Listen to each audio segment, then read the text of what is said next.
Hoy es importante que tomemos una pausa, pues siempre hemos hablado del resultado de la resurrección, pero ¿por qué no evaluamos que para resucitar hay que morir?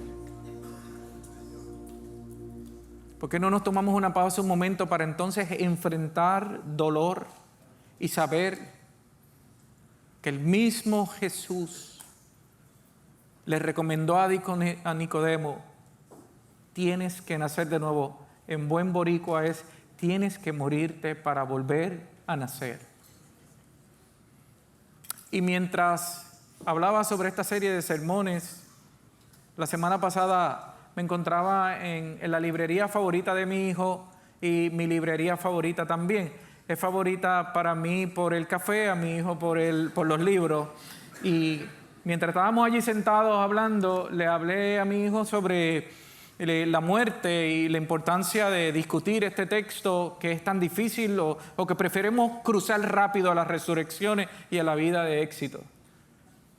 Y de un momento él me dice: pa, mira este libro, regálamelo a un bajo costo de $39.99 más el tax, del gran filósofo Friedrich Nietzsche, un filósofo que cuando compramos ese libro y él me lo permitió para que me dio el privilegio de yo leerlo primero, qué bendición poder leer a este filósofo y encontrarme que su biografía en las primeras páginas es hijo de pastor.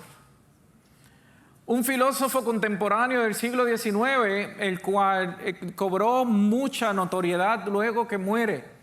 Y hablaba, y este libro, su título, por si acaso alguien quiere leer filosofía, dice: un libro para todos y para nadie. Yo me sentí bien identificado en la última parte del título, y para nadie. Él introduce la idea del superhombre y es criticado. Es criticado por esas áreas en el hecho de que el hombre puede cada día superarse más y más y más y ser más perfecto. Más o menos estoy parafraseando, podrían leerlo. Pero él dijo algo muy importante. Dice: Dios ha muerto. Dios sigue estando muerto y nosotros lo hemos matado. Sigue otro párrafo. El más santo y el más poderoso que el mundo ha poseído se ha desgarrado bajo nuestros cuchillos. ¿Quién limpiará esta sangre de nosotros? ¿Qué agua nos limpiará? ¿Qué rito expiatorio? ¿Qué juego sagrado deberíamos inventar? Esa es la confrontación que él hace. Y es la confrontación que nos hace a nosotros, a cada uno de nosotros. Y me gustaría que nosotros pudiéramos repasar el día de hoy lo que Jesús estuvo viviendo. Yo me he concentrado por muchos años en mi pastorado a hablar de cuánto dolor físico tuvo Jesús, pero yo quisiera hoy repasar un poquitito, ir y profundizar un poquito a el dolor emocional que Jesús pasó. El dolor físico, una corona de espinas. Las espinas eran de unas hojas de especies vegetales que tenían unas espinas aproximadamente una pulgada que se introdujeron entre su frente, en su cabeza. Látigos de cuero que al final se le ponían pedazos de hueso para cuando se latigaba el hueso se introdujera en la piel de Jesucristo. Era como los romanos lo hacían: 39 latigazos, porque la ley permitía 40, pero los judíos no querían pecar y pasarse de 40 latigazos. Qué compasivos son nuestros hermanos judíos. Una cruz donde lleva el palo transversal que pesa, algunos dicen 30 a 50 libras aproximadamente, con su cuerpo destruido, y unos clavos entre sus muñecas, y dicen que las muñecas son más fuertes que una soga, donde podía sostener su cuerpo. ¿Cuánto dolor físico? Imagínense en ese dolor físico. Pero evaluamos cuánto le dolió su corazón. Evaluamos cuánto le dolió las actitudes del enemigo. ¿Cuánto tiempo puede tardar en curarse 39 latigazos? ¿Cuánto tiempo puede tardarse en curarse las heridas de las espinas en su cara? ¿Cuánto tiempo un doctor me pudiera decir? Un mes, 30, 50 días, se le pone un ungüento, se le venda, se le da Tylenol para el dolor y va a pasar un tiempo donde eso va a quedar una marca, pero se va a curar y físicamente lo podemos ver. Ahora te pregunto, ¿cuánto tiempo le tomó a Jesús entender el sufrimiento que estaba viviendo cuando él no hizo nada? ¿Cuánto le tomó en su corazón? Lo hirieron, lo ofendieron, lo ridiculizaron. Preguntémonos cada uno de nosotros, cuando nos han ofendido, cuando nos han faltado el respeto, cuando nos han dado lo que no merecemos, ¿cuánto tiempo nos toma a nosotros sanar heridas del corazón?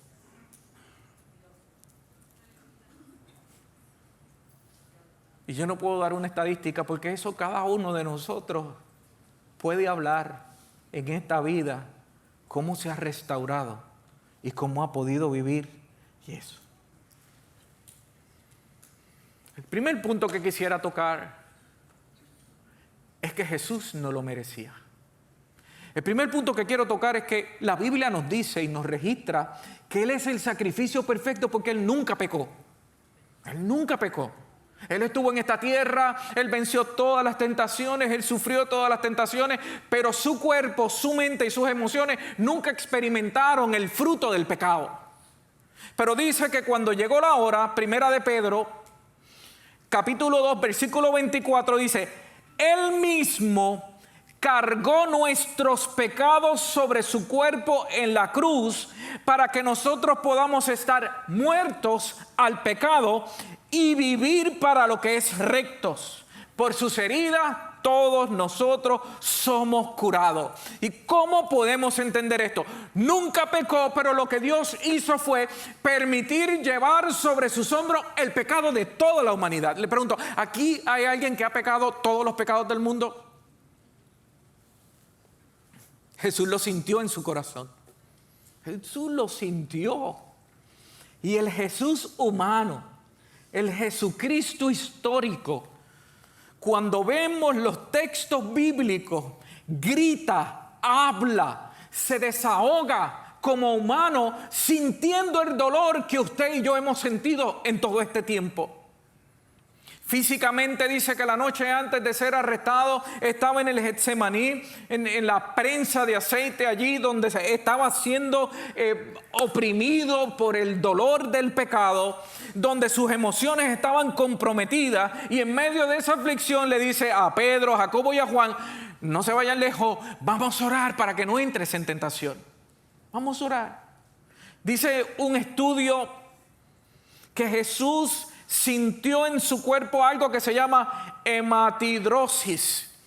Eso es un hebreo, eso es griego para mi entendimiento, pero en realidad lo que quiere decir es que los vasos sanguíneos, los capilares se rompieron y Jesús comenzó a sudar sangre.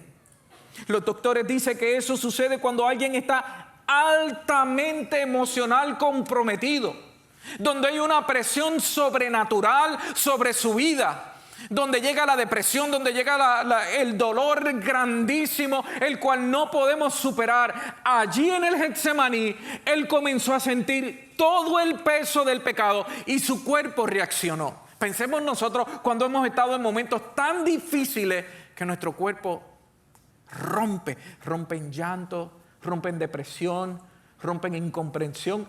Alguien lo ha vivido, yo lo viví. Yo lo viví, yo lo he vivido. Yo he sentido lo que es sentarse en un cuarto, encerrarse en un cuarto, llorar y llorar y llorar sin entendimiento. Solo porque los efectos del pecado siguen comiendo la esperanza del corazón. Jesús sintió el peso del pecado que usted y yo hoy sentimos.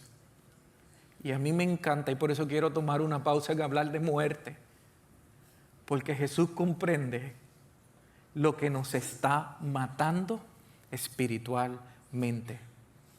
Muertos en vida es el fruto del pecado. Cuando Jesús estaba en la cruz, el segundo punto que quiero que veamos, Hay una palabra que hemos buscado cómo justificarla. Dios mío, ¿por qué me has desamparado? Y le podemos buscar un montón de paráfrasis. No es que Jesús quería demostrarle a la humanidad que Él sufrió, que Él sintió. Es que verdaderamente lo sintió. Cuando vivimos una vida de pecado, cuando vivimos una vida alejada de Dios, sentimos que Dios está ausente, que Dios no está presente en nuestras vidas, que Dios se aleja porque a Dios no le gusta mezclarse con el pecado. El prejuicio, la baja autoestima toman dominio del pecador, de nosotros los pecadores.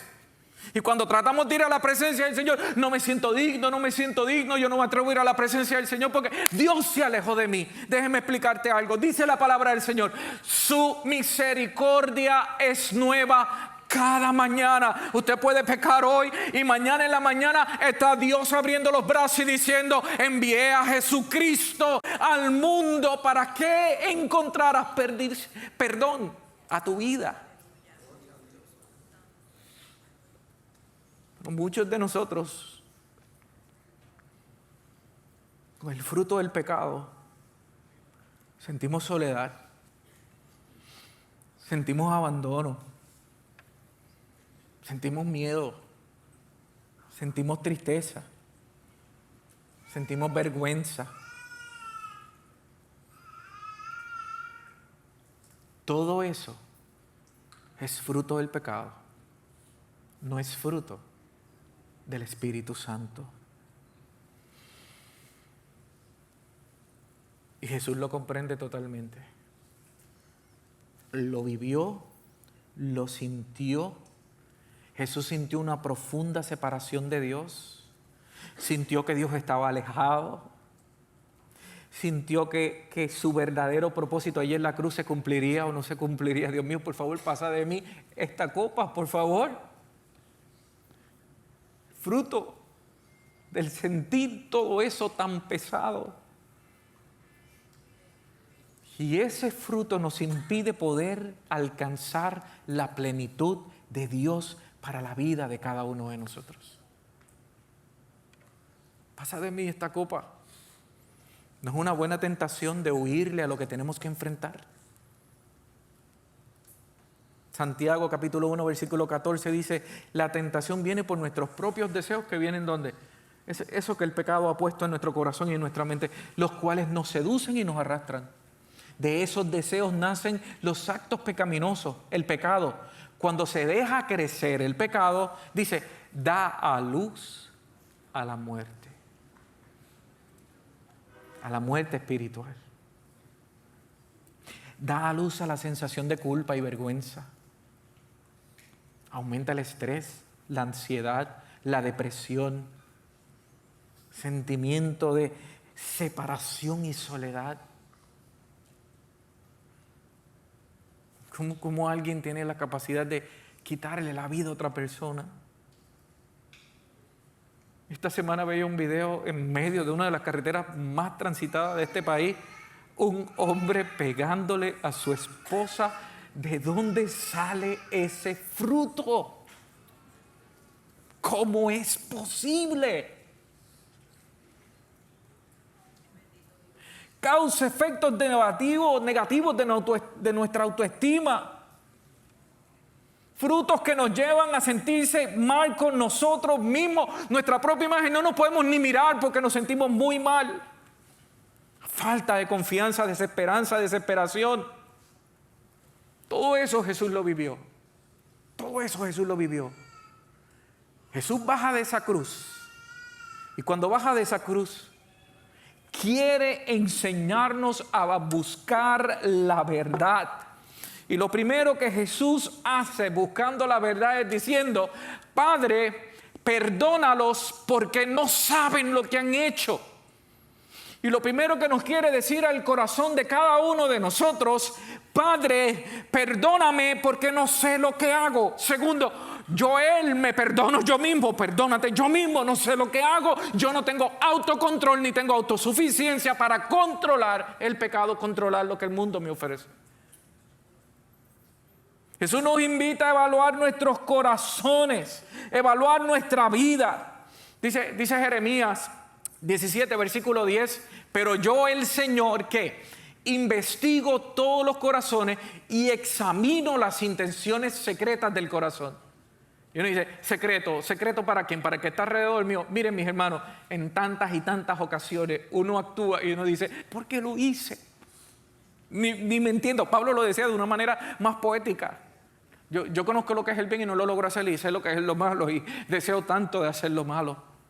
Una naturaleza de lo más profundo del corazón, y dice, a todos le doy la debida recompensa de lo que has luchado, de lo que has hecho, de lo que has forjado, de lo que has sembrado. Esas acciones van a dar frutos. ¿Y qué fruto es el que yo quiero? ¿Cuál es el fruto el cual yo quiero vivir? El fruto del pecado, de la discordia, de la mentira, de la doble vida. O el fruto del Espíritu Santo. Amor, gozo, paz, alegría. ¿Cómo lo hago? ¿Cómo lo hago? Pablo nos da una gran recomendación. Dice en Romanos capítulo 8, versículo 27. Y el Padre, ¿quién conoce cada corazón? ¿Por qué? Porque el Padre creó nuestros corazones. Porque el Padre nos formó. El Padre conoce esos pensamientos que nosotros mismos no sabemos definir. Dice, sabe lo que el Espíritu dice. Porque el Espíritu intercede por nosotros, los creyentes, en armonía con la voluntad de Dios. Y sabemos que Dios hace que todas las cosas cooperen para bien de los que lo aman y los que son llamados a seguir su propósito. Pablo dice, en el momento que conozco mi corazón, en el momento que sé que mi corazón está apartado de Dios y en pecado, y yo reconozco delante del Señor que necesito del Señor, dice, el Espíritu Santo viene a morar en la vida de nosotros, y al Espíritu Santo morar en la vida de nosotros, dice que el Espíritu es nuestro ayudador. Y cuando hay pensamientos escondidos que no entiendo, el Espíritu comienza a interceder por lo que verdaderamente necesita mi alma para ser sanada. Puede ser que eso traiga cargos de conciencia. Puede ser que eso nos lleve a una competencia de espiritualidad con otros. Mire, todo el que usted vea respirando y caminando necesita de la gracia. No se deje impresionar por nadie. No se deje impresionar por nadie. Impresiónese por Cristo. Y Él dice que esta crisis obrará para bien a los que aman al Señor, a los que reconocen a Jesús como su Salvador, a los que se entregan a Jesús, a los que entregan toda su vida y reconocen lo malo que han hecho. Proceso de sanidad. Ya Jesús te perdonó. Perdónate a ti mismo. Recibe perdón de Dios. Permite que el Espíritu Santo comience a sanar en tu corazón. La expectativa es de que Jesús venció en la cruz del Calvario, y la otra expectativa es que nos quiere sanar, que nos quiere perdonar, que nos quiere restaurar, que quiere que el pecado muere en nuestra vida de una vez y por todas. De una vez y por todas el pecado muere en nuestras vidas. Primera de Pedro capítulo 1 versículo 23. Dios les ha cambiado, nos ha cambiado la manera de vivir. Es como si nosotros hubiéramos vuelto a nacer. Recuerden Nicodemo. No de padres humanos, que finalmente vuelven a morir, sino gracias al mensaje de Dios. Y es que ese mensaje da vida y nada puede destruirlo. Nada puede destruirlo. Nada. Decía el salmista, ¿qué me podrá separar del amor de Dios en Cristo Jesús? Frutos del pecado. Angustia, frutos del pecado. Enfermedad mental. Corazón destruido. No funcionó la relación. Nada me podrá separar del amor de Dios.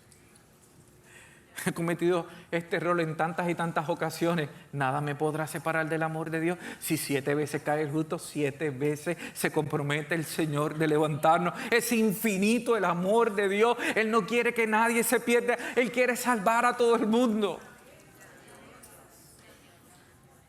Jesús está sobre la cruz sintiendo el dolor del pecado. Herido fue por nuestras rebeliones. ¿Cuánto tiempo le tomó a Jesús sanar el dolor del corazón y sus emociones? 3 días.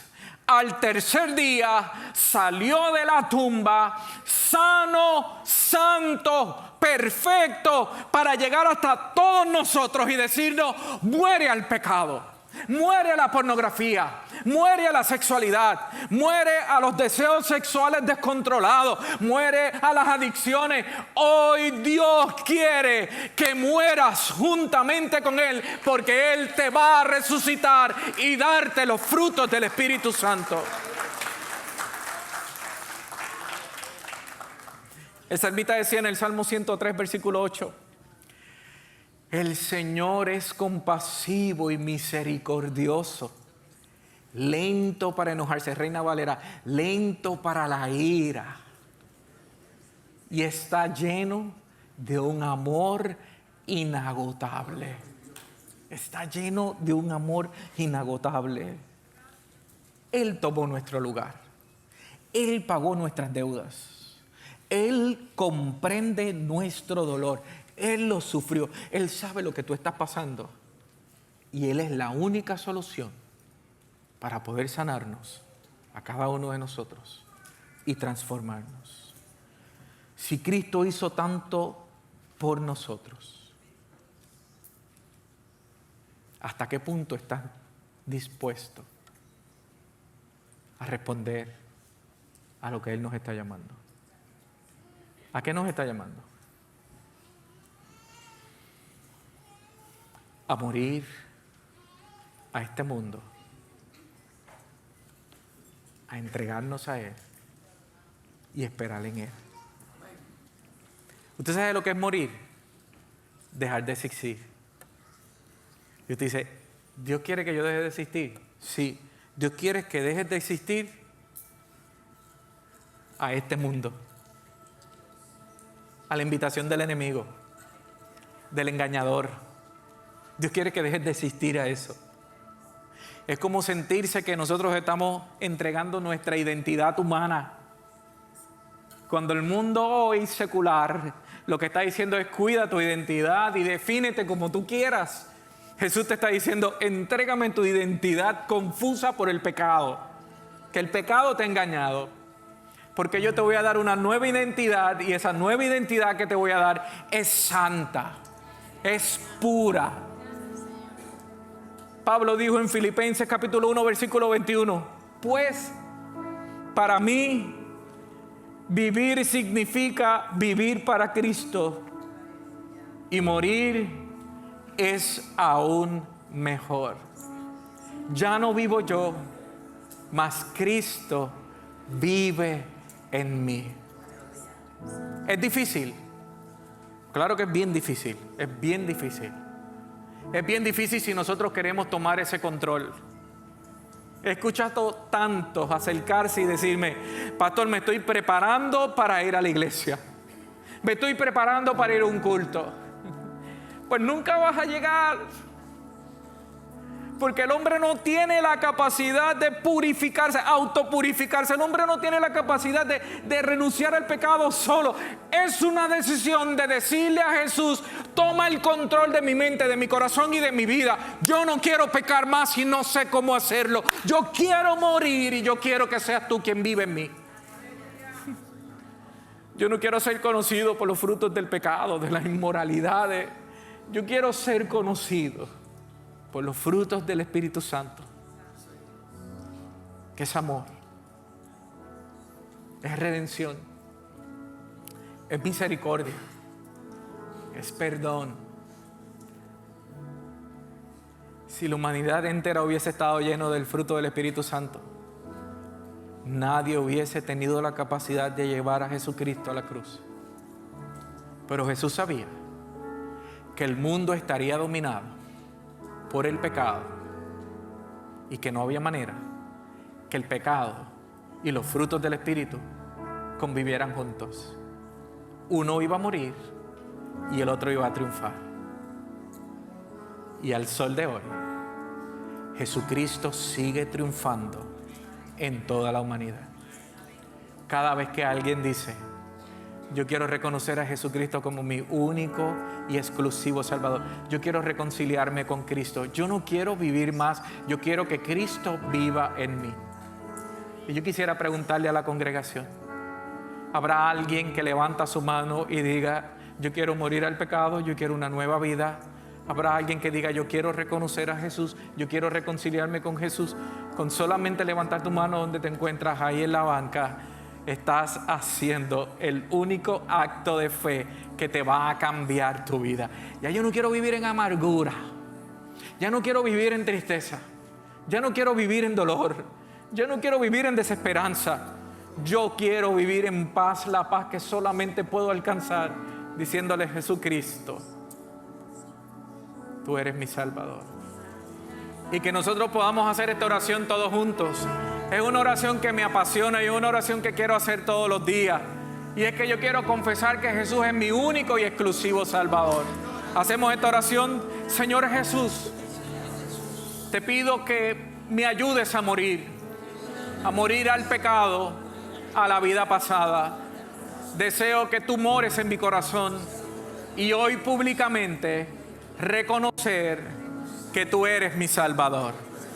Escribe mi nombre en el libro de la vida eterna y permíteme, Señor, vivir bajo los frutos de tu Espíritu Santo. Amén, amén y amén. Tú mi Dios eres mi buen pastor, mi guardador. Eres Yahweh, Salvador.